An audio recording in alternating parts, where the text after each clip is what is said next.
Okay, as per popular request, I'm going to do a video on a palm update af after the winter time. A lot of people have been asking how everything did this winter. Things did very, very well. Very, very well, actually. I'm gonna make this a shorter video. I will just say all of my Cygrus Romancephalias are really beginning to grow in full at this point. They've reached maturity. And this one you can see is putting out some Bacteria bracts right there, and so it'll start actually flowering and dropping some seed. This one's got a lot of fluorescence that are already coming down, and you can see more Bacteria bracts coming through.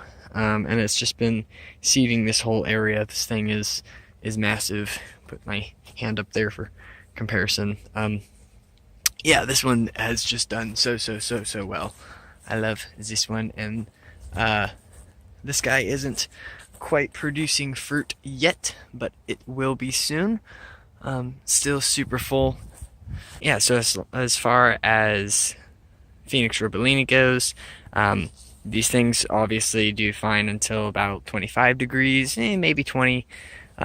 So we didn't have anything. The coldest that it actually got this year was one night was about 35, I think. So really wasn't too bad. There were a few 35, 36s, but nothing like continuously cold. The frost cloth works so well. Obviously, this is a coconut palm. A lot of people have been asking how are they doing. My coconut has no frost damage whatsoever. I think that was actually already there before I even bought it, to be honest. So what I did was I put a 500-watt halogen bulb underneath this guy and had him wrapped up, and looking super good. So I would suggest using professional grade frost cloth because it allows the plants to still breathe, and you can keep it wrapped up. I kept mine wrapped up for 2.5 months, I think, and never unwrapped them once. So some of this was beforehand, nothing really from the winter time. The one thing that I did notice about the frost cloth, and I'll go over this a little bit later, is that you don't want to wrap it too tight. Again, here's another example of trimming fronds before they start falling off on crown shafted palms. Ones that self-clean themselves, like the Adninia, it'll self-clean itself and it'll fall off, drop off the old frond there whenever you do it too prematurely.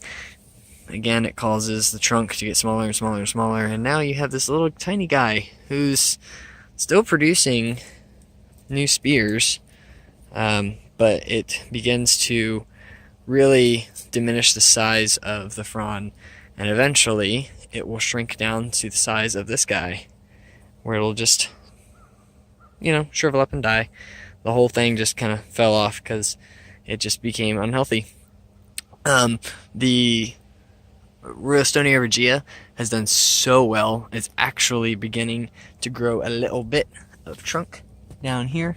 So I'm super excited because it's gotten big and it's gotten full and it's still super green. So yeah, Frostcroft worked great. This Sago is actually beginning to produce new fronds as well, which, though it's not an actual palm, it's still a Sago, just not a cycad. That one has been dormant for a few years, ever since I transplanted it, and now it's finally coming back. Super excited. One of the things that I did notice as I kept these wrapped up is that whenever I unwrapped them, they began to show a little bit of distress. These were very bright green whenever I first unwrapped them. It's been quite a few weeks now at this point, actually almost a month that they've been unwrapped, and I'm not sure if this is just from beginning to get air again.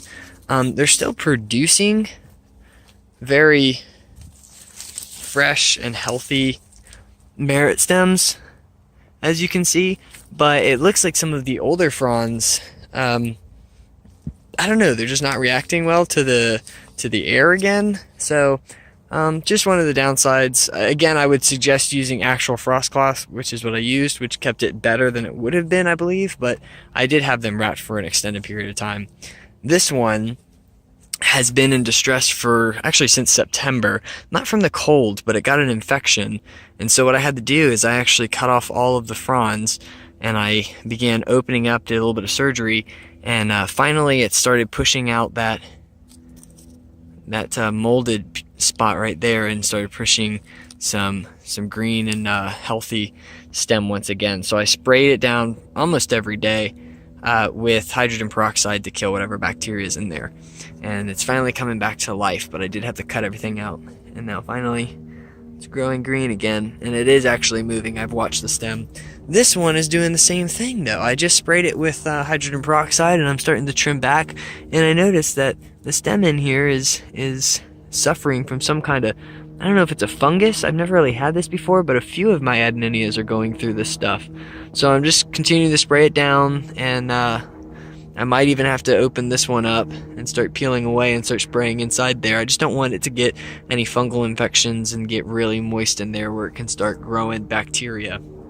That's the fear. But the other ones I notice are doing just fine. So you can see right there, it's still growing through some new stems and whatnot.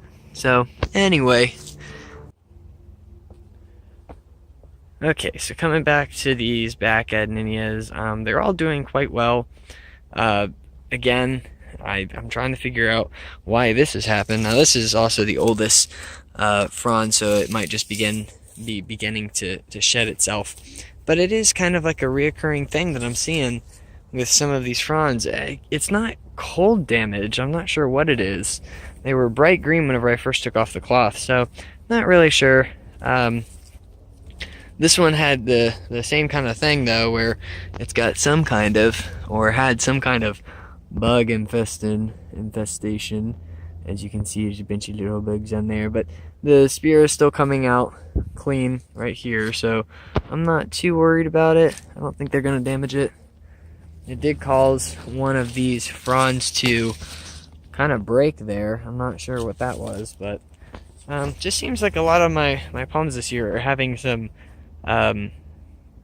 pest problems with bugs. Not ambrosia beetles. That was last year because they actually froze and died, but they're having all kinds of like bugs. Like, look at this. Oh, those are grasshoppers. They're on my palm trees. Oh, I hate grasshoppers with a burning passion. They eat everything. Okay, alright, so this right here, my Woodieria bifurcata, look how fat it is. Oh, it's so beefy. It looks so good, and it's so full, and I'm super proud of it because it's looking super great.